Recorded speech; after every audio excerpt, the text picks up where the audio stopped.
Sa mapagpalang hapon po sa inyo pong lahat at good afternoon po church. Good afternoon po sa lahat po ng mga sumusubaybay po sa atin at salamat po sa Panginoon.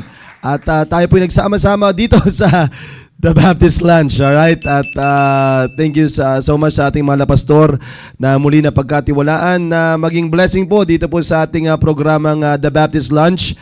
At salamat din kay Sir Maki. At muli tayo po ay magiging pagpapala po sa mga young men at young ladies sa ating church. And ito po ay usapin patungkol po sa mga young people. And hindi lang po ito pang team focus, mga kapatid. Just take note of this. Hindi lang po ito pang team focus. Kung hindi, ito rin po ay para sa mga team prep. Ayan, oo. Sa ano mga ages ng team prep? Mga 24 years old and 100. Basta wala pa po kayong asawa. Ayan, you are very much welcome to join dito po sa ating programa. Basta pag sinabing young people, as long as wala kayong asawa, ay dito kayo. Pwede kayo dito, mga kapatid. Okay? So again, salamat po sa Panginoon. Ay tayo po ay nagsama-sama upang maging upang may maganda tayong tatalakayin for this afternoon. And I do believe that this topic will help us na mag-grow at mag-stand sa ating pananampalataya. Batiin ko muna yung mga nandyan sa ating mga live viewers natin. Ayan, tulad po nila Ma'am Leticia Aranda. Uy, si Ma'am Helen Kapundan. Hello po, Ma'am Helen Kapundan. Happy watching. Para mga viewers ko rin to sa kanina, impormasyong pangkalusugan para na-extend lang itong natin talakayin natin na ito, no? Well, anyway, kanina tinalakay natin ang physical. Ngayon naman, let's go to spiritual matter. Alright? Kaya, pero hindi po patungkol sa tulog, no? Baka pagdating sa tulog. Pero pwede rin naman, sige, pag tinulugan nyo ang salita ng Diyos. Hindi na applicable dito yung benefits ng sleep, pagdating sa salita ng Diyos. Dapat you are very much awake kapag dating sa salita ng Diyos. Oo. Hindi dapat ibang usapin na ito. Huwag niyong i-apply na. Sabi kasi matulog O tulugan niyo na lang lagi sa salita ng Diyos. Wag. Dito muna tayo. TBL muna tayo, mga kapatid. TBL muna tayo para marami pong kayo matutunan. Alam niyo po ba, napaganda po nung binibigay po sa atin ng ating mahal na pastor. Lalong-lalo sa mga young people ngayon, no? At tulad nga ng sabi ko, kakaiba na po ngayon, kakaiba na ang mga young men ngayon at young ladies, yung mga young people ngayon, parang they are really, parang na-encourage silang gumawa ng kasamaan, no? Parang gano'n na nangyayari ngayon, no? Parang imbis na sila ay mag-encourage sa gumawa ng kabutihan, they are encouraged to fight. Parang manakit ng tao or gumawa ng karumal-dumal sa harapan po ng Diyos. Parang na-encourage sila. Simula nung nagkaroon ng mga ganong klaseng mga balita na, hindi naman siya nakukulong Parang wala namang kaso. Parang okay yun Pwede palang mangyari yun. Parang they are, alright. They are encouraged to do things na talagang alam nilang wala naman silang pupunta, hindi naman sila makukulong or walang kaya alam niyo po, mga kapatid, kung bakit? Ito po yan, no? Bibihira na lang din ang mga young people na nakikitang gumagawa ng tama. Yun ang matindi po talaga. Bibihira na lang yung mga young people na talagang they are really standing for their faith. Kaya nga yan po yung ini-encourage ng ating mahal na pastor sa bawat mga young people ngayon na mag-stand kayo sa inyo pong mga eskwelahan. Grabe po yung nangyari po doon sa sa anong bang lugar yon, sir? Tacloban. Grabe, no? Ngayon merong makukulong doon sa dalawa Yung isa makukulong, yung isa hindi. Pero yung isa, siya yung nakapatay, siya yung hindi makukulong. Yun yung ngayon Yung nakapatay ng marami, yun yung hindi makukulong. Pero yung parang naka-injured lang yata, yun pa yung makukulong. Ay, kaya talaga matindi. Matindi. Kaya yan po yung pag-uusapan po natin, mga kapatid, no? In relation to that, ay pag-uusapan, hindi po yung, mo na yun, hindi po yung particular ano na yun. Pero ang pag-uusapan po natin, mga kapatid, is yung ini-encourage ng ating mahal na pastor na tayo po ay in relation doon sa natapos po na, sa natapos na revival, 'di ba, na magtuloy-tuloy ang mga kabataan hanggang sa eskwelahan. Ito ang gagawin ninyo. Maganda po yung topic po na 'yan, no? Na ang mga kabataan ay talagang dapat mag-stand sa kanilang pananampalataya, no? Ayan. Hello po sa aking mahal na asawa, ayan, Ma'am Christy, and also kila Chloe, Simeon, and also kay Cassidy. And also sa lahat ng mga CBBA staff and also CBBA students na nandyan sa labas na nagla-lunch na po sila. Kaya mapalad din po talaga ang mga kabataang ito na nandito sa ating academy. Hindi na sila exposed sa mga ganon. Oo. Hindi nila alam kung anong nangyayari sa labas. No? Hindi nila alam kung anong meron sa labas. Kaya they are so blessed na sana talaga ma-appreciate nila na nandyan sila sa ganyang klaseng institution, no? At salamat din naman yung mga iba na pinili nila na mag-Bible school kesa sa labas. Oh, salamat naman at nagkaroon kayo ng tamang pag-iisip na talaga mas pinili ninyo na mag-stop na lang muna sa labas at dito na lang sa Bible school. At kasi grabe, ako nakikita ko po yung mga kabataan ngayon, sabi nga natin, paggrabe na ng paggrabe.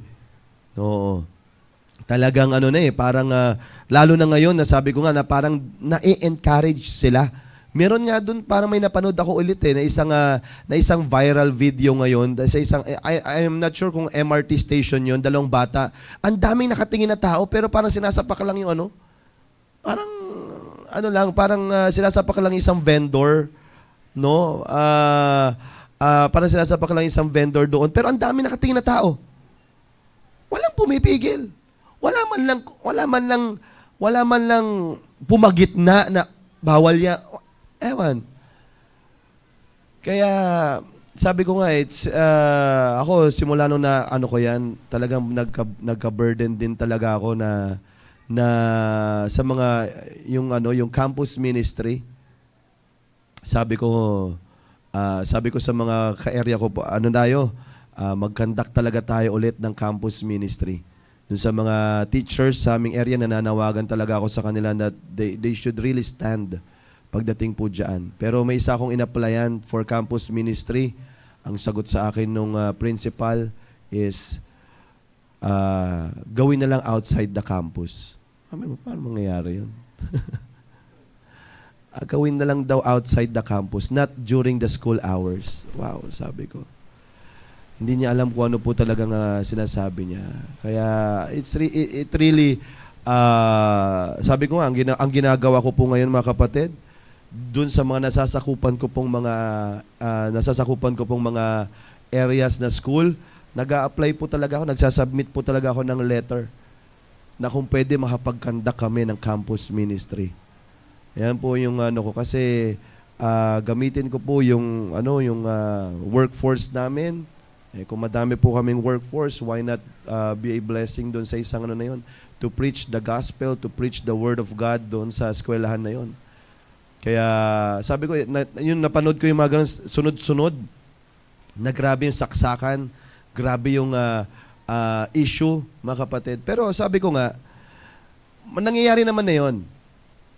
It just so happened na ngayon kasi meron ganito Ang bilis.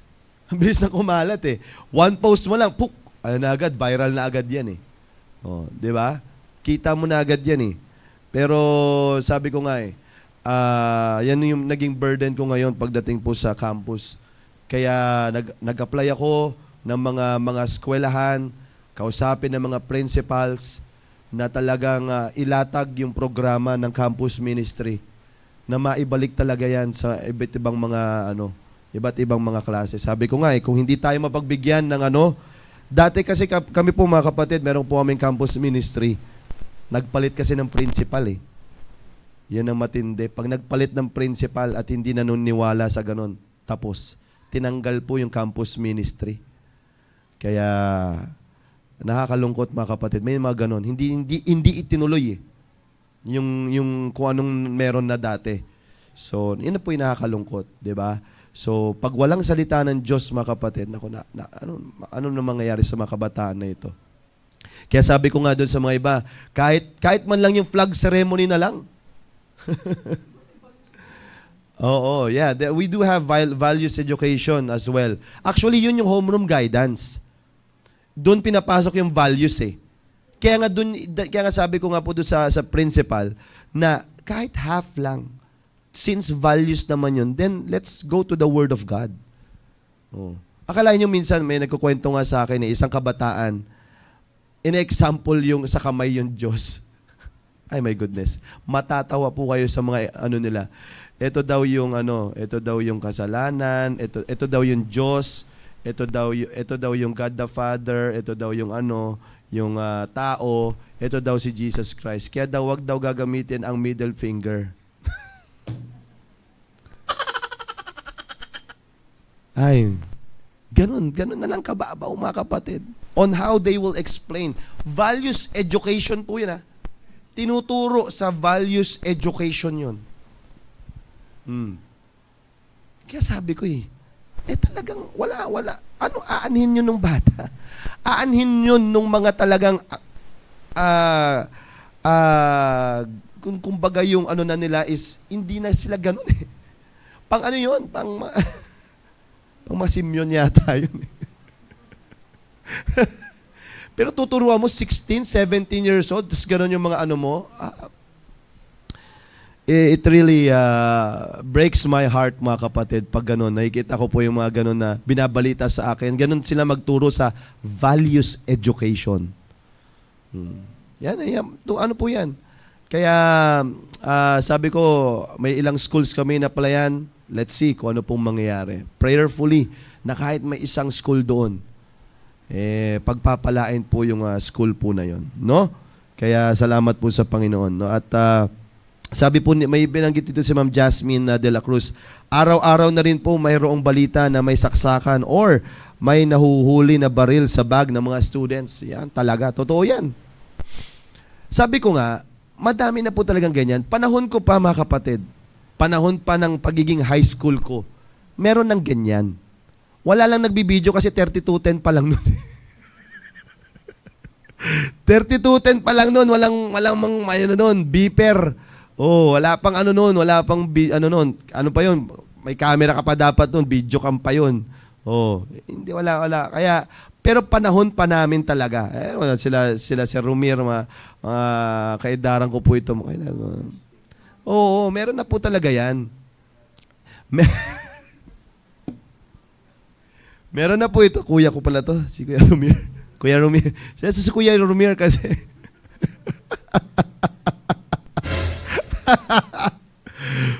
Tito ko pala to. Tito Rumir. Mga yung po namin, yung batch namin na ganyan, talagang meron na yan. Wala lang talaga nagvi-video. Mambira, sabi ko nga sa inyo, yung kasali pa ako sa may labas doon dati. Aabang pa kami. Pupunta kami sa isang school, tapos magrarambulan lang kami doon. Wala nagbibideo noon kasi wala pang may cellphone na video noon. It's just so happen ngayon na talagang rampant. Pero mas matindi nga lang ngayon. Parang nga na-encourage sila eh. Oo, na-encourage talaga kasi parang, sikat ako. Wala, magbabiral ako, ganyan. Ang mahirap nito mga kapatid, ang nakakatakot nito, baka merong mga gumawa na nagbibideo na para lang kumita sila. Yaan ang, Nako, abangan nyo po yan. For sure may gagawa yan. Para mag-viral ako, birahin ko tong mga to. Nako, yan ang matindi. Yan ang Kasi it's all about, ito na, para kumita ng pera. Kaya yan po ang ating pag-uusapan natin ngayon mga kapatid, no? Kaya meron pong binabanggit po dito sa book of 1 Timothy chapter 4 in verse number 12. Nang sabi po ng Biblia po dito, Let no man despise thy youth, but be thou an example of the believers. Yun ang maganda po nun. Take note of that word.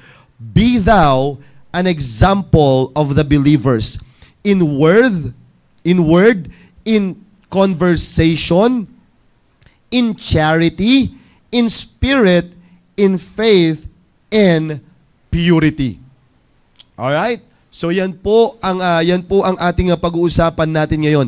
Be thou an example of the believers. Sabi po dito, just to give you enough background regarding po sa libro po na ito. Ito pong libro po na ito ay isinulat. It is a letter. No, letter po para po kay Timothy. Letter po ito ni Apostle Paul. Alright? So sinusulatan niya po, ang sabi niya po kay Timoteo, alright, Timoteo, let no man despise thy youth. Alright? Alam naman po natin na si Timothy during this time is a young pastor. Alright? Young pastor po siya. So, nakita yun ni Apostle Paul na most probably ay ito po ay magiging hindrance or baka maramdaman ni Timothy na maliitin niya ang kanyang sarili. Or maliitin din siya ng mga ibang tao. Makaramdam siya ng mga criticisms, makaramdam siya ng mga naga-underestimate sa kanya. No, bata pa yan. Wala naman niyang ibubuga. Wala naman niyang sinasabi. Hindi niya pa alam, hindi niya paranas ang buhay. Yan. No? So, Paul is ini-encourage niya si Timothy kung anong pwede niyang gawin sa ministry. Kaya ang sabi ni Paul sa kanya, alright, let no man despise thy youth. Yan ang sinasabi niya. Ni-encourage niya po sa kanya, no? At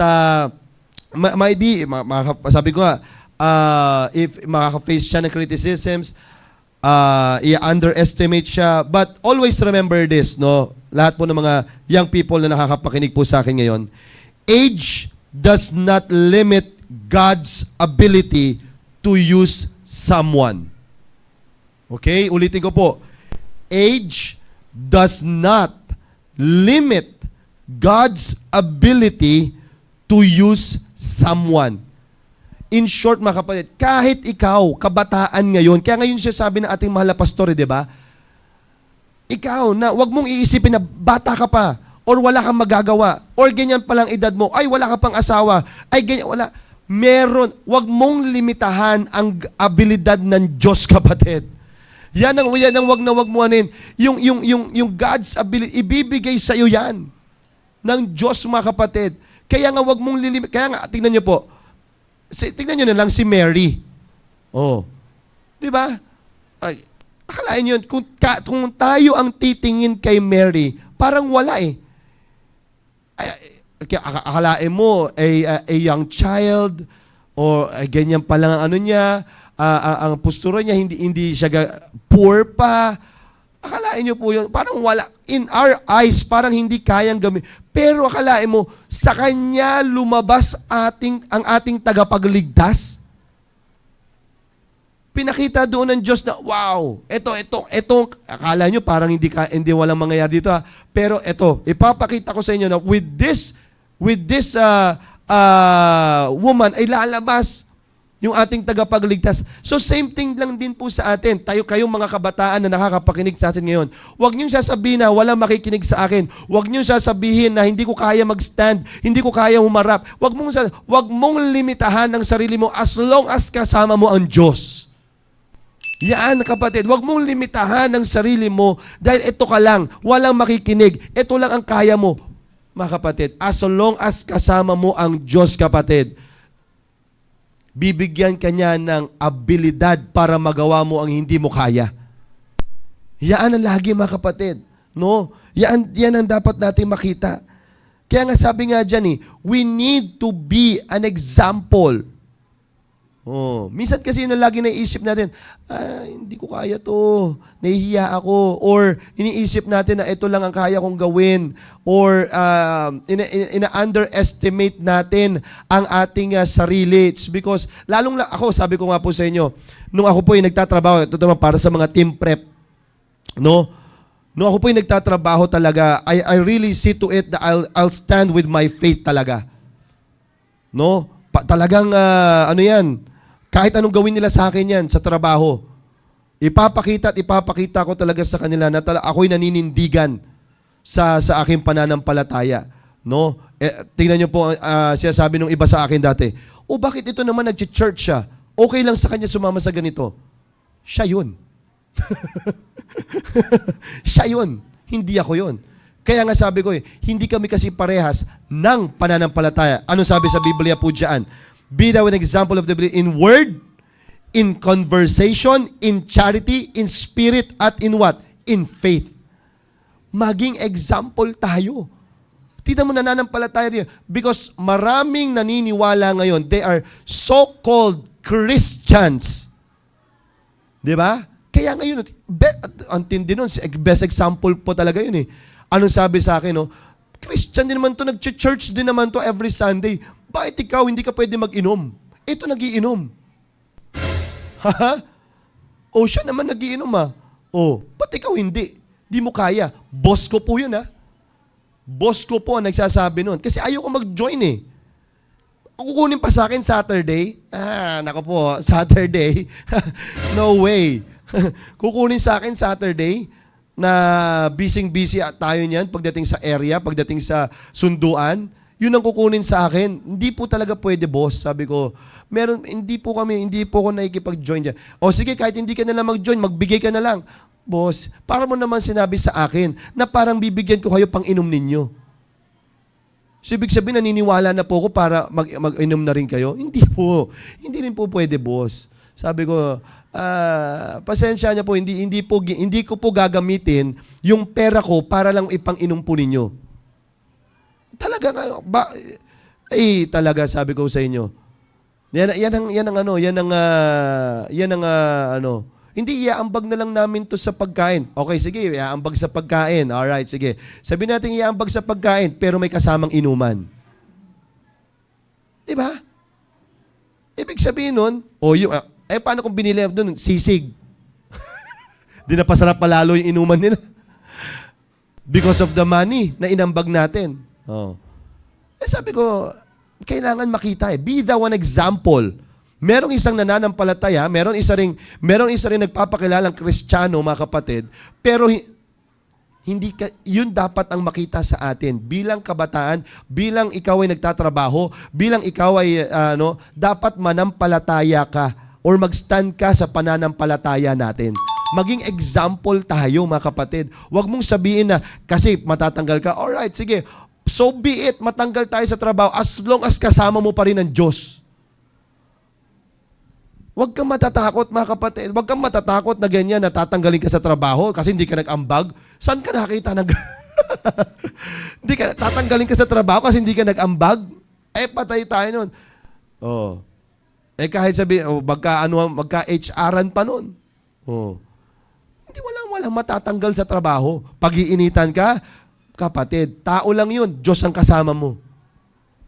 Yun minsan pag-iinitan kasi ako, sir, sa trabaho Alright, pag-initan. Pero mas mananaig pa rin. Pag nakita ng Diyos ang ating pananampalataya, mga kapatid, mas mananaig pa rin ang Diyos kesa doon sa taong nanguusig sa'yo. Yan ang lagi mong tatandaan, kapatid. Same thing lang din. It will all apply sa lahat po ng mga na nakakapakinig po sa akin ngayon. Kaya minsan hirap tayong manindigan sa ating pananampalataya kasi parang minamaliit natin yung kasakasama natin. No, kapatid, dakila ang Diyos po natin. Sasamahan ka talaga niya kahit saan ka man as long as ili-lift up mo siya. Huwag mo siyang ibababa, i-lift up mo siya sa buhay mo. Nakuha niyo po yun? Kaya nga sabi ko po, ganun din sa ating mga sa mga kabataan ngayon na nandiyan sa mga eskwelahan po nila. No, i-lift up po natin. I-lift up niyo po. Huwag niyo pong ikahiya ang ebanghelyo ng Diyos. 'Di ba? Sabi nga natin mga pastor, i-try mo. First step, magpaalam ka. Tanong, nagpaalam ka na ba? Hindi mo pa nga pinagpapaalam, nahihiya ka na. Naunawaan niyo po ba 'yon? 'Di ba? Pagpaalam mo muna, magsabi muna tayo, Ma'am, Sir, okay lamang po ba na makapagsalita ako sa kanila? Mag-pray po kami. Akalain niyo po yun? Di ba? Wala na kasi, yun yung sinasabi ko eh. Kaya merong malakas na mga kabataan na gumawa ng mali. It's because wala na silang nakikitang kabataan na gumagawa ng tama. Yan ang malaking pagkukulang ngayon. Kaya maraming mga kabataan na talagang pursigidong gumawa ng mali, pursigidong gumawa ng hindi maayos sa kapwa niya kabataan. It's because wala ng kabataan at bibihira na lang ang kabataan na gumagawa at boldly gumagawa ng tama. Yun ang nakakalungkot, mga kapatid. Kaya nga sabi nga ni Apostle Paul dito para kay Timoteo, be thou an example of the believers. Huwag mong sasabihin na, kasi nga, huwag kang tutulad doon sa ibang mga so-called Christians per se. Huwag kang tutulad sa gano'n na sinabi nila, to Kristiyano. Huwag kang kasi nga, iba ang Diyos natin. Iba yung Diyos na pinaglilingkuran natin, mga kapatid. Hindi yun yung Diyos na sinasabi nila na pwede naman mag-inom. Kaya nga sabi ko sa inyo, huwag kang papayag at sasabihin sa iyo, parehas naman tayo ng Diyos natin. Huwag kang papayag sa ganun, kapatid. Because yung Diyos ko hindi ayaw mag-inom. Yung Diyos ko ayaw manigarilyo. Yung Diyos ko ay gusto maayos sa aking kasuotan. Pero yung Diyos mo, hindi okay lang manigarilyo. So hindi tayo parehas ng Diyos. Yan. Lagi natin sabihin sa ating isipan yan, mga kapatid. No? Kaya nga sabi niya, no, be thou an example of the believers. Pinapakita dito na si Timoteo ay dapat maging pattern, a role model ng isang tamang Kristiyano. Kasi nga marami na talagang sa panahon din natin ngayon, kapatid, maraming mga nagsasabing, pambihira, sabi ko nga po sa inyo parang kamakailan lang meron sikat na artista, nagpo-profess na ako ay Kristiyano na din. Ay, grabe, ang dami na rin naging Kristiyano di ba? Tapos may kita mo mamaya-maya, ito ang ginagawa. O may kita mo mamaya, ito. Yan sinasabi ko po, mga kapatid. Now, here's this text na binabasa po natin. Be thou an example. Maging example po tayo kasi mahirap nyo po na akayin ang mga kaklase ninyo if you are conforming to them. Naalala ko lang po yung isang katrabaho ko dati. Ito rin ay isa so-called Christian. Yeah. Yan din yun. Yan, katrabaho ko dati. Sabi niya, Brad, sa inyo ba, paano nyo inaakay ang mga kabataan? Yan. Yan ang question niya sa akin noon. Nagtatrabaho pa po ko noon. Through the Word of God and also to the preaching of the Word of God that pinapakita namin na may mga programa kami sa mga young people, ganyan-ganyan. Kasi, Brad, sa pananamit mo, natindi talaga. Sa pananamit mo kasi parang ayaw ng mga kabataan yan Dapat ganito ka, long hair. Dapat ganito ka para makuha natin yung mga kabataan, ay dapat gayahin natin sila. Akalain mo yun? Sabi ko nga sa kanya, kawawa yung mga kabataan. Akalain mo yun? Ano na yun May edad pa sa akin yun, mga kapatid. Ako, I'm telling you. Ano po yun? Ako siguro during that time, mga 22 pa lang ako noon, mga 22, 24 years old. Mga ganyan. Siya siguro during that time, mga na siya, 35 or 30, ganyan ang edad niya. So, sabi ko nga, pambihira, akalain mo, ikaw na matanda, susunod ka sa bata? Para makuha mo yung kabataan? Ay, sabi ko, maling concept. Sabi ko agad sa kanya, sir, parang mali, di kasi sir ang tawag ko sa kanya, parang sa first name, parang mali yata yun, sabi ko. Kasi matanda na, tayo tayo yung mananampalataya, dapat tayo yung maging example. Anyway, kumbaga, pinapakita ko lang doon, mga kapatid, na, sabi nga akalain mo yun, ikaw yung magko-conform para maakay mo? Ay, Maling konsepto po yun. Ano sabi ng Biblia? Ano sabi ng Biblia na huwag kang magko-conform saan? Sa mundo. Oh. Mahirap yun mga kapatid. Kaya nga sabi ko po sa inyo ito po yung magandang example sa talatang binasa po natin na we need to be an example sa mga believers na they are so-called Christians alam niyo po ba dito sa Pilipinas, ang dami pong sinasabing, tayo is a Christian country po tayo Marami naniniwala talaga na sila they professing that they believe in Jesus Christ. Pag pumunta ka sa iba't ibang lugar, sabi mo, sino si Jesus Christ? Kilala nila. Kilala nila mga kapatid. Kaya nga nananampalataya talaga sila sa Panginoong Hesukristo. Pero ang pinaka nangyayari nga lang diyan mga kapatid, doon bumabagsak saan? Sa pamumuhay. Kaya nga tayo nandito ngayon sa programang ito para kayo po ini-encourage ko ng mga young people na tayo po ay mag-stand. Maging example po tayo na tinatawag po tayong Kristiyano at maging maayos po tayo sa harapan po ng Diyos po natin. Yan po yung sinasabi ko po para po sa inyo mga kapatid. Kasi nga, para makita nila na meron talaga totoo at buhay na Diyos. Yan po dapat. Makita nila na talagang, ito, kakaiba ka. Anong meron? Kakaiba ka. Ikaw na kabata. Hindi normal yung kinikilos mo. Hindi yan yung parang ordinaryong nakikita kong estudyante na ganito. Ikaw bago ka kumain, nagpe-pray ka. Pero itong Kristiyanong ito, sinasabi niya, naniniwala siya, hindi naman siya nagpe-pray bago kumain. Nakikita niyo po yun, that's the time na they will work. Mag-work yung sinasabi natin na, oo nga, kakaiba to sama. Di ba? I hope na nakuha niyo po yung sinasabi ko. Para makuha natin, ipakita natin sa sanlibutang ito na kung sino ang tunay na Diyos sa buhay po natin. Kasi mahirap mong akayin ang isang tao kung parehas lang kayo ng kagagawian sa kanilang buhay. Mahirap mong kunin yun. Mahirap mong dalhin. Parehas lang naman tayo nagiinom Parehas lang naman tayo naninigarilyo. Bakit pa ako sasama sa'yo? Nakuha niyo po yun? Kaya nga, ganun din sa mga kabataan po natin. Sa lahat po ng mga nandito ngayon, napakahalaga na tayo po ay mag-stand. Maging example ng isang tunay na Kristiyano. Na meron talagang Diyos sa buhay po natin. Nakuha niyo po yun? Yan po yung dapat po natin makita.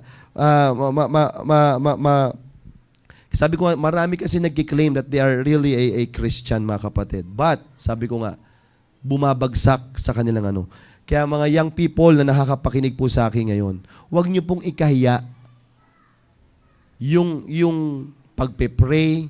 Huwag niyo pong ikahiya na magbitbit po kayo ng Bible sa eskwelahan po ninyo. Huwag. Be thou an example. Yung the way we talk, tapos parang gagaya na rin tayo sa mga wordings nila. Kasi kapag hindi mo ginaya, hindi ka na in, huwag kang matatakot doon. Kailangan mag-stand ka. Kasi nga sabi ko nga kaya maraming mga tao, maraming mga kabataan ang hindi naninindigan sa pananampalataya, it's because walang nagpapakitang kabataan na nag-i-stand sa pananampalataya. Kaya anong ginagawa? Okay lang, kahit hindi na wala naman nangyayari. Ito nga nag-church na ito, parang wala din Lagi ito nag-church siya, lagi ito nagpapaalam na mag-church siya. Pero pagdating sa buhay, hindi nag-i-stand. So, paano makikita yung Diyos po natin doon? Kaya ngayon po yung dapat makita na, mag-stand tayo sa ating, huwag nyo pong ikakahiya yung ating pananampalataya. You need to stand firm. Sabi ko nga, nung ako po yung nagtatrabaho nung dati, sabi ko po, pagdating ko sa office ko, ilalapag ko na agad yung Bible ko doon, sa desk ko. Nakabukas na yun sa Book of Proverbs. Bukas na agad yun. Papakita ko rin talaga sa kanila na talaga ako nagsusulat, nagba-Bible notes during my studying in PSS. Oh. Tinatawag akong pastor, tinatawag ako na father. 'Di ba? Pero sabi ko, mga kapatid, bibihira na lang kasi yung ganun. No? Na tayo ay manindigan sa tama. Ang matindi dito, ang mga kabataan ay naninindigan sa mali. Mas bold pa sila sa mali kaysa sa tama. Bakit ganun? Kasi nga wala, bibihira. I'm not saying na wala. Bibihira na lang yung isang kabataan na nag-i-stand sa tama. Parang mas pipiliin na lang ng kabataan na mag-compromise ako kaysa mag-stand ako sa tama. Di ba? Nakaiya kasi, ayoko No, wag kang mahihiya. Laging ganun, lagi nasa isip dapat natin, wag mong ikakahiya ang tama. Kasi pag nag-stand ka sa tama, nandun ang Diyos. Nandun lagi ang Diyos. Kasama mo lagi ang Diyos. Huwag kang matatakot as long as kasama mo ang Diyos. Matanggal man, sabi ko nga noon nagkasagutan kami nung boss ko ng ganon, patungkol sa pag-aambag-ambag na ganon. Sabi ko, sige, tingnan natin kung anong hatol sa atin ng kumpanya ko. Kumpanya namin noon during that time. Anong may hatol sa akin? Kalahin mo, tatanggalin ako dahil di ako nag-ambag. Kaya sabi ko, tingnan natin din kung tatanggalin din, pag-iinitan ako. Pero sabi ko, kung may mas matindi akong Diyos na alam kong kasakasama ko na lalaban sa akin, para sa akin. Kung matanggal man ako, maibibigay siya na trabaho para sa akin. Kasi alam kong tinatanggal niya na ako doon eh. Oh. Kaya yun po yung sabi ko po sa inyo. Pagdating sa trabaho, mga kapatid, wag nyo pong papahintulutan na magko-compromise or hindi tayo mag-i-stand sa pananampalataya. Ako po yung nagsasalita para sa mga team prep na nagtatrabaho. Kasi parang yung ibang minsan, ang hiyang-hiya sila ako sabi ko, nung training days ko, nag-share agad ako ng gospel sa kanila. Training days ko pa lang yun. Sabi ko nga, pag ako naging supervisor, may Bible study kami. Sabi ko, hindi ako binayaan na naging supervisor ako eh. Naging naging analyst ako noon eh. QA analyst ako noon during my time eh. Sabi ko, pag ako pinahintulutan ng Diyos na maging supervisor, yung team meeting namin, magba-Bible study ako. Oh. Magba-Bible study kami noon. Hindi tayo napahintulutan, tinanggal na tayo agad ng Panginoon. Full time na tayo agad eh. Di ba? Pero yun yung sabi ko sa inyo, kung binigyan kayo ng posisyon sa work ninyo, alright, give time. Gamitin nyo po yung posisyon na yan as a what? As a key point para ma-lift up ang pangalan ng Diyos doon sa buhay po ninyo. Sa mga team prep po ito na nagtatrabaho hindi po. Pero kung gusto niyo po mga fathers na nandyan, no? You can do it as well. Oh. 'Di ba? Sabi, kung hindi nyo kaya na mag-Bible study pa or mag-stand pa, sabi nga ni Ma'am Luz sa akin sir, pasok ka, punta ka doon sa namin, sa kumpanya namin. Gusto daw mag-Bible. Sige, ma'am. Walang problema. Yan po yung sabi ko po mga kapatid, no?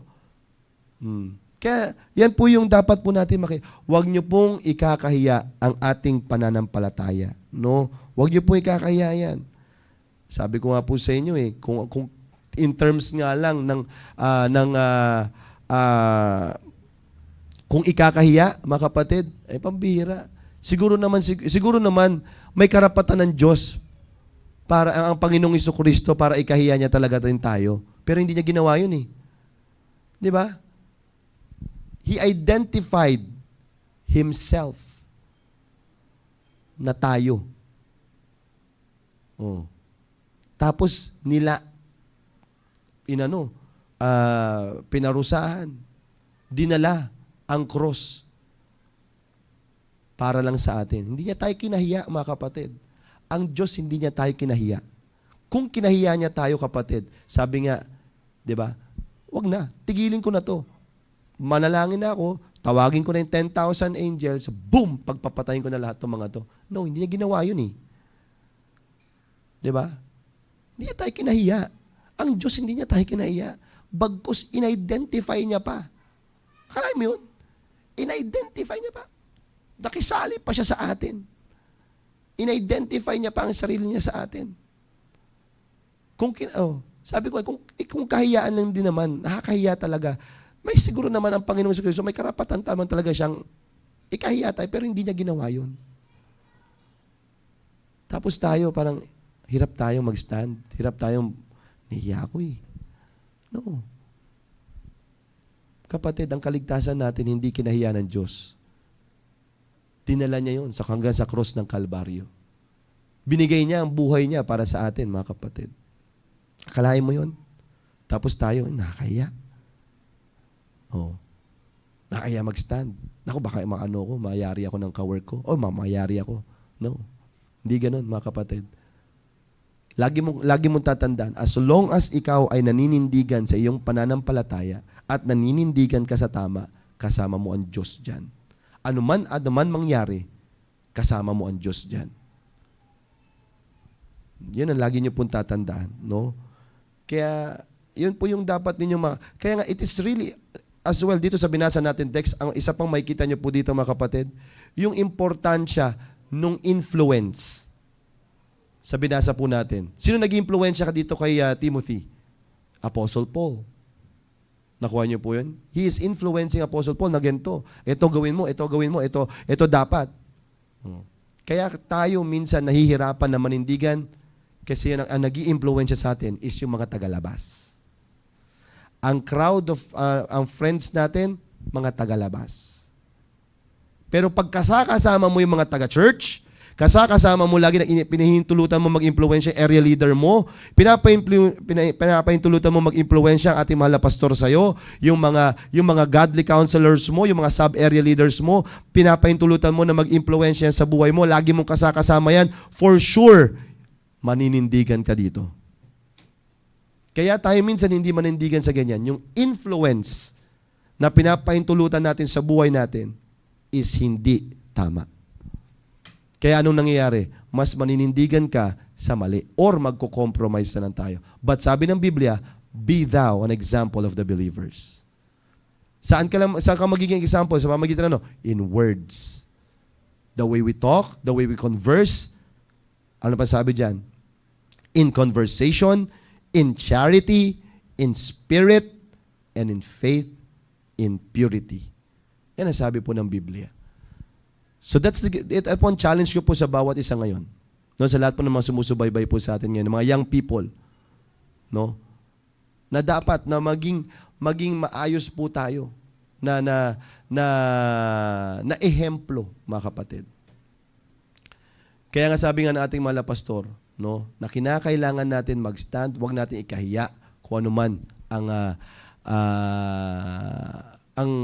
kung ano man dapat nating gawin sa eskwela. Huwag niyo ikakaya ang ebanghelyo ng Diyos, mga kapatid. No? Kaya yun, lalo na sa pananampalataya po natin. Kaya, mga kapatid, i-take note niyo po ito ng mabuti. No? Pagdating sa pag-stand po natin, pagdating sa pagiging example po natin, dapat makita po natin yan ng mabuti. Kaya nga tayo ini-encourage ng ating mga pastor sa mga young people na nandiyan na tumayo kayo doon at magsalita kayo, mag-pray kayo. No?